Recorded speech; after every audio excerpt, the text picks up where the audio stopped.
কারো সহযোগিতা ছাড়া সম্পূর্ণ নিজ উদ্যোগে একটি অ্যাপস তৈরি করে সবার নজর কেড়েছে টাঙ্গাইলের নবম শ্রেণীর এক স্কুল ছাত্র।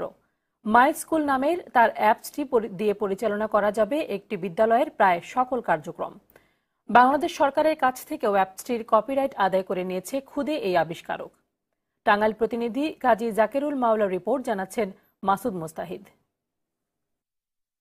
কেমন আছেন সবাই? আজকে আমরা কথা বলবো মাই স্কুল অ্যান্ড্রয়েড অ্যাপ্লিকেশন সম্পর্কে। অ্যাপসটি ব্যবহার করে একটি শিক্ষা প্রতিষ্ঠানের সব কার্যক্রম সহজে করা যায়। ঘরে বসেই পাওয়া যাবে স্কুলের সব তথ্য ও নোটিশ।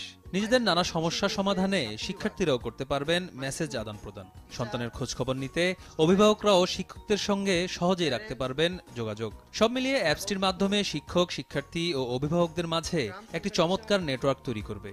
নিউ আপডেট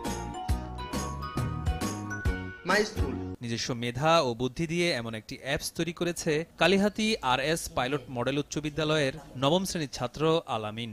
এই অ্যাপ্লিকেশন দ্বারা বাংলাদেশের যে কোনো ধরনের শিক্ষা প্রতিষ্ঠান বা স্কুল, কলেজ এগুলোর কার্যক্রমগুলো পরিচালনা করা যাবে। অভিভাবকটা তার ছেলে বা মেয়ে কিরকম ফলাফল করছে বা বিদ্যালয়ে যাচ্ছে কিনা সেই সম্পর্কিত সমস্ত তথ্য অভিভাবক ফর্ম থেকে বিদ্যালয়ে দেওয়া যাবে। একজন প্যারেন্টস দিতে পারবে, এমনকি আনতে পারবে। গেল জুলাই মাসে সরকারের কাছে আবেদন করে 30 আগস্ট অ্যাপসটির কপিরাইট পান আলামিন। এরপর গুগল প্লে স্টোরে সর্বসাধারণের জন্য উন্মুক্ত করে দেওয়া হয় এটি।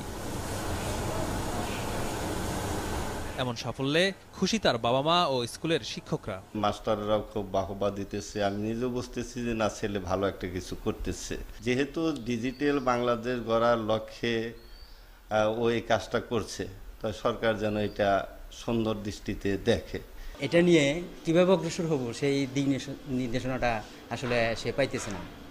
যদি তার পিছনে এই দিক নির্দেশনাটা দেওয়া হয়, তাহলে দেখা যাবে সে ভবিষ্যতে আরো অনেক কিছু করতে পারবে। প্রাথমিকভাবে নিজের স্কুলে পরীক্ষামূলকভাবে চালু করার পর কালিহাতী বড় ইসাপুর প্রাথমিক বিদ্যালয়ে অ্যাপসটির আনুষ্ঠানিক উদ্বোধন করা হয়। কম বয়সে আলামিনের প্রযুক্তিগত জ্ঞান দেখে সাধুবাদ জানান অনেকে। আমরা প্রতিনিয়ত চেষ্টা করে যাচ্ছি লেখাপড়ার মান উন্নয়ন এবং সেটিকে প্রপারলি মনিটরিং করার জন্য আমরা একটি ভালো পদ্ধতি বা পন্থা আমরা আলামিনের মাধ্যমে পেলাম। বাকি 171টি স্কুলে আমরা সেটিকে ইন্ট্রোডিউস করতে পারবো।